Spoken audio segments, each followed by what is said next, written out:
Sirah Nabawiyah. Bismillahirrahmanirrahim. Alhamdulillah wassalatu wassalamu ala Rasulillah wa ala alihi wa ashabihi wa man wala. Amma ba'du fa inna asdaqal hadithi kitabullah wa khairal hadi Muhammadin sallallahu alaihi wasallam wa syarrul umuri muhdatsatuha wa kullu muhdatsatin bid'ah wa kullu bid'atin dhalalah wa kullu dhalalatin finnar. Para pemirsa yang dimuliakan Allah Subhanahu wa taala, pada pertemuan sebelumnya telah kita bahas bersama tentang garis keturunan Nabi Shallallahu Alaihi Wasallam. Lalu kita sebutkan keistimewaan secara person dari masing-masing kakek Nabi Shallallahu Alaihi Wasallam yang memiliki kemuliaan dan mereka adalah orang-orang terpandang.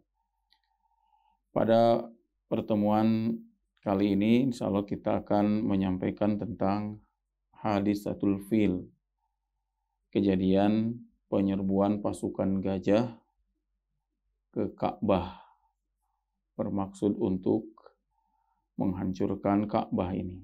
Dan ini terjadi di masa Mekah dipimpin oleh kakek Nabi Shallallahu Alaihi Wasallam yang bernama Abdul Muthalib. Ini salah satu keistimewaan Abdul Muthalib di masa beliau, setelah keistimewaan yang telah kita sebutkan sebelumnya tentang Abdul Muthalib, lalu keistimewaan yang akan kita ceritakan adalah ketika terjadi Hadisatul Fil. Ini terjadi pada masa Abdul Muthalib memimpin Mekah.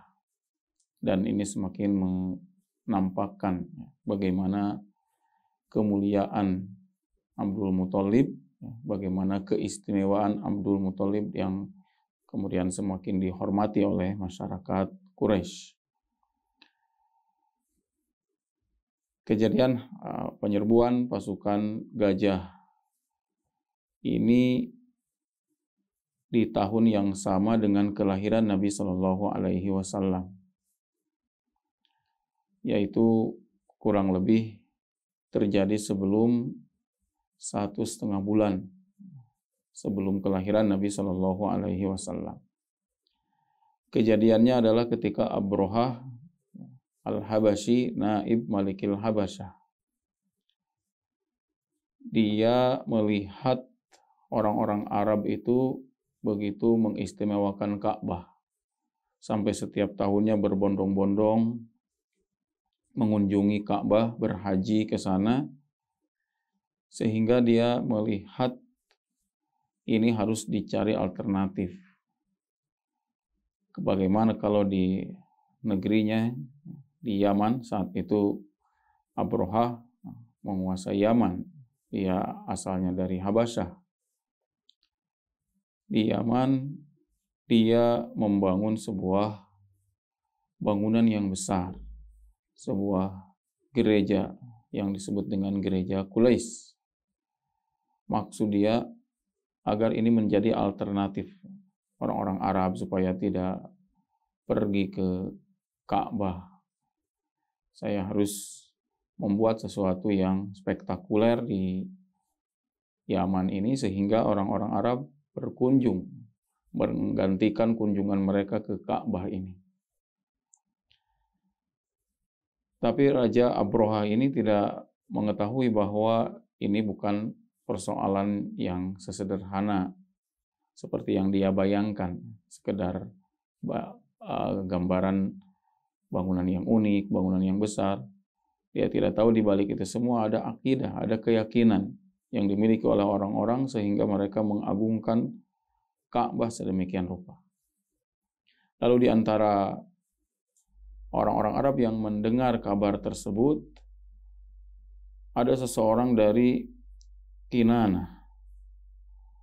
Dari Bani Kinanah, dia mendengar bahwa Abrohah hendak menyaingi Ka'bah, membangun satu bangunan yang menyaingi Ka'bah.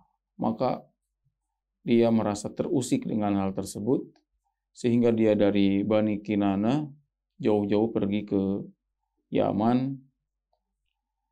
Kemudian dia melumuri bangunan tersebut, bangunan Qulaisy tadi itu, gereja Qulaisy, dengan kotoran, dilumuri dengan air kencingnya, dengan tinjanya, dindingnya, karena dia merasa ini tidak pantas untuk menyaingi Ka'bah. Dia sangat percaya, sangat memuliakan Ka'bah, lalu ada yang hendak menyaingi Ka'bah, maka dia tidak terima. Dan dia wujudkan dengan cara seperti itu, dilumuri, malam-malam tidak ketahuan. Tapi akhirnya ketahuan juga oleh Abroha, siapa yang melakukannya, alasannya, ternyata ini dari pengagung Ka'bah.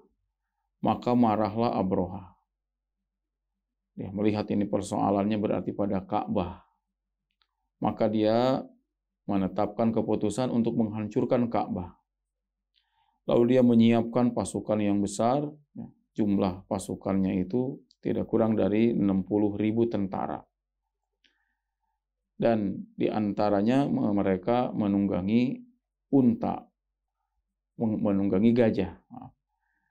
Mereka menunggangi gajah. Dipimpin langsung oleh Abroha. Kemudian mereka berjalan dari Yaman menuju Mekah, melewati berbagai negeri Arab, dan semuanya tidak ada yang bisa mencegahnya. Ada yang berusaha untuk mencoba untuk menghalangi, tapi bisa dilibas oleh pasukannya Abroha. Beberapa suku bermaksud menghalangi, dilibas. Bahkan kebanyakannya mereka takut, tidak berani melawan kepada Abroha dengan pasukan yang sedemikian banyak. Hingga sampailah pasukan Abroha ini ke sebuah daerah yang disebut dengan Mugommas. Ini jaraknya sekitar 20 kilo dari Mekah. Sudah hampir sampai ke Mekah. Dia kalau di bagian ujung selatan Mugommas itu adalah berbatasan dengan akhir Arafah, wilayah Arafah. Ini 20 kilo dari arah Mekah. Ketika sampai di tempat tersebut, di Mugommas, dia telah mengumpulkan banyak harta yang dirampas. Dari sejak sebelumnya juga, dari perjalanan sebelumnya, melewati sebuah negeri banyak merampas. Begitu juga di tempat ini, di Mugommas. Dan seperti itulah yang digambarkan oleh Al-Quran, bahwa para raja itu, innal muluka idza dakhalu qaryatan afsaduha. Apabila mereka masuk ke sebuah negeri, maka mereka akan merusak negeri tersebut. Ini umumnya para raja. Mereka zalim, mereka primitif, mengandalkan kekuatan. Kalau kuat maka bisa melakukan apa saja sekehendaknya. Nah, ketika di Mugommas ini merampas juga harta-harta yang ada di situ, termasuk harta-harta milik orang Quraisy yang ada di Mugommas. Termasuk yang diambil itu adalah 200 ekor unta milik Abdul Muthalib. Abdul Muthalib yang ada di Mugommas ini. Saat itu orang-orang di Mekah itu sudah mendengar kabar akan datangnya pasukan besar ini, dan mereka juga mendengar bahwa Raja Abroha ini mengambil harta-harta mereka, sehingga mereka berkonsultasi, bermusyawarah dengan pemimpin mereka, yaitu Abdul Muthalib. Kemudian Abdul Muthalib memutuskan untuk mendatangi Abroha. Dia datangi Abroha yang ada di Mugommas. Di sana mereka setelah membangun tenda-tenda sebelum masuk ke Mekah, mereka beristirahat di sana terlebih dahulu. Maka Abdul Muthalib datang kepada Abroha yang ada di tendanya di Mugommas. Ketika datang, Abroha ini melihat Abdul Muthalib ini seseorang yang berwibawa, sehingga patut dihormati. Sehingga diriwayatkan, biasanya Abroha itu kalau ada yang datang, dia duduk di singgasananya, di kursinya, maka tamunya dibiarkan berdiri. Tapi karena melihat ini, penampilannya tampan, kemudian berwibawa, dia melihat ini yang datang ini patut untuk dihormati. Sehingga dia tidak duduk di singgasananya, tapi turun ke bawah. duduk di bawah bersama Abdul Muttalib. Dia duduk di bawah. Kemudian kata Abrohah, ma hajatuk? Apa yang kamu inginkan? Ada apa datang ke sini? Kata Abdul Muttalib, saya datang ke sini karena saya ingin engkau, raja, mengembalikan 200 ekor unta milik saya yang kamu ambil. Karena unta Abdul Muttalib tadi dirampas, diambil oleh Raja Abrohah ini. Kata Abrohah, qad kuntu jabtani hina ra'aituk. Tadi ketika kamu baru datang, saya itu menaruh hormat kepada kamu, kagum dengan kamu. Tapi ketika mendengar apa yang kamu minta ini, saya jadi menyepelekan kamu. Jadi jatuh di bawah kamu di mata saya. Ternyata yang kamu minta itu perkara yang sepele. Perkara unta semata. Padahal saya datang ke sini untuk merusak Ka'bah, merusak perkara yang menjadi simbol agama kalian. Kenapa tidak membicarakan tentang Ka'bah? Tadinya diduga akan negosiasi, akan membicarakan perkara yang besar, yaitu tentang Ka'bah. Ini ternyata membicarakan tentang unta yang dirampas 200 ekor. Maka Abdul Muttalib mengatakan kepada Abrohah, ana rabbul ibil, wa inna lil baiti robban sayamna'uhu. Saya ini pemilik unta. Sedangkan Ka'bah itu punya pemiliknya sendiri yang akan menjaganya. Kalau saya kebutuhan saya terkait dengan unta, adapun Ka'bah itu ada pemiliknya, ada robnya yang akan menjaganya, yang akan melindungi dari segala penyerangan, dari segala gangguan. Ini kata-kata yang tajam, seharusnya paham dengan cara seperti itu. Abrohah berarti kalau dia merusak Ka'bah itu menantang pemiliknya, menantang Allah Azza wa Jalla. Akan tetapi kata Abrohah, tidak ada yang bisa menghalangi saya. Tidak ada yang bisa menghalangi saya. Adapun masalah unta, saya kembalikan gampang kalau masalah unta. Maka kemudian Abdul Muttalib kembali ke Mekah, ke Quraisy, dan dia mengajak orang-orang Quraisy untuk naik ke atas bukit-bukit. Kita saksikan apa yang akan Allah perlakukan untuk mereka. Bagaimana datangnya orang-orang dari Yaman ini, dipimpin oleh Abrohah, pasukan gajah ini, kita saksikan dari atas. Maka orang Quraisy naik ke atas. Maka mereka saksikan bagaimana Allah melindungi Ka'bah ini. Benar-benar tanpa keluar tenaga dari mereka. Ketika gajah-gajah itu datang dengan pasukan di belakangnya, lalu pimpinan gajah itu yang disebut dengan Mahmud, ya, punya nama, pemimpin gajahnya yang paling depannya. Ketika hampir mereka masuk ke Mekah ini, gajah itu tiba-tiba duduk, tidak mau jalan. Maka yang di belakangnya juga gajah-gajah yang lain juga tidak mau jalan. Dipukuli oleh pasukan, oleh Abrohah dan tentara-tentara supaya bisa jalan ke depan, mereka tidak mau jalan. Ketika gajah itu diputar berbalik arah, mereka mau jalan. Mereka hendak berlari-lari. Ketika dihadapan lagi ke Ka'bah, mereka tidak mau berjalan.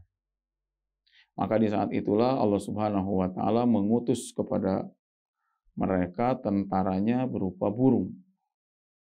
Ini yang diceritakan oleh Allah Subhanahu wa taala dalam surat Al-Fil. Alam taro kaifa fa'ala rabbuka bi ashabil fil. Lihatlah bagaimana Allah memperlakukan ashabul fil, tentara-tentara gajah. Alam yaj'al kaidahum fi tadlil. Lihatlah bagaimana Allah jadikan tipu daya mereka itu sia-sia. Makar mereka, rencana mereka untuk menghancurkan Ka'bah itu sia-sia semata. Wa arsala alaihim tayran ababil. Allah mengutus burung-burung yang berbondong-bondong, yang banyak burung-burung itu. Tayran ababil. Ababil itu artinya jamaat, yang berkumpul, berbondong-bondong.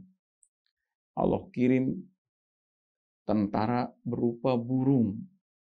Hanya untuk melawan gajah-gajah besar itu Allah hanya perlu mengutus binatang yang kecil. Tapi binatang yang kecil ini, burung-burung ini telah diperintah oleh Allah Subhanahu wa taala untuk melempari pasukan gajah tersebut dengan batu-batu dari tanah yang terbakar. Tarmihim bihijaratin min sijil. Burung-burung itu melempari mereka dengan batu-batu yang datang dari sijil, dari tanah yang terbakar. Faja'alahum ka'asfim ma'kul. Maka jadilah mereka, tentara-tentara gajah itu, seperti daun-daun yang dimakan ulat. Cara kerja tentara-tentara ini, apabila sudah melemparkan batunya, maka semua yang terkena dengan batu tersebut ka'asfim ma'kul, seperti daun-daun yang dimakan ulat. Kulitnya, dagingnya, sedikit demi sedikit melepuh, berjatuhan. Jadi mereka benar-benar disiksa oleh Allah Subhanahu wa ta'ala. Tidak sekaligus mati. Dan berbeda kalau orang ditembak sekaligus mati dengan dia dibiarkan matinya itu secara pelan-pelan, sedikit demi sedikit. Disakiti terlebih dahulu. Ini siksaan Allah Subhanahu wa ta'ala kepada mereka. Termasuk Abrohah sendiri. Semua pasukan gajah yang 60.000 tersebut, juga gajahnya semuanya mati. Ini kejadian yang disebut dengan peristiwa penyerbuan gajah, pasukan bergajah ke Ka'bah. Dan ini terjadi pada bulan Muharram, bertepatan dengan akhir bulan Februari atau awal bulan Maret tahun 571 Masehi. Sebelum lahirnya Nabi Shallallahu Alaihi Wasallam sekitar 1,5 bulan, 1,5 bulan. Dan ini menjadi irhasat, menjadi tanda kenabian, pengantar lahirnya sesosok yang agung, yaitu Nabi Muhammad Shallallahu Alaihi Wasallam. Dan dari kejadian ini banyak faedah yang bisa dipetik, yang insya Allah hikmah-hikmahnya, faedah-faedahnya akan kita sampaikan pada pertemuan berikutnya. Wallahu ta'ala a'lam. Demikian aqulu qouli hadza wa astaghfirullah li wa lakum. Wassalamualaikum warahmatullahi wabarakatuh.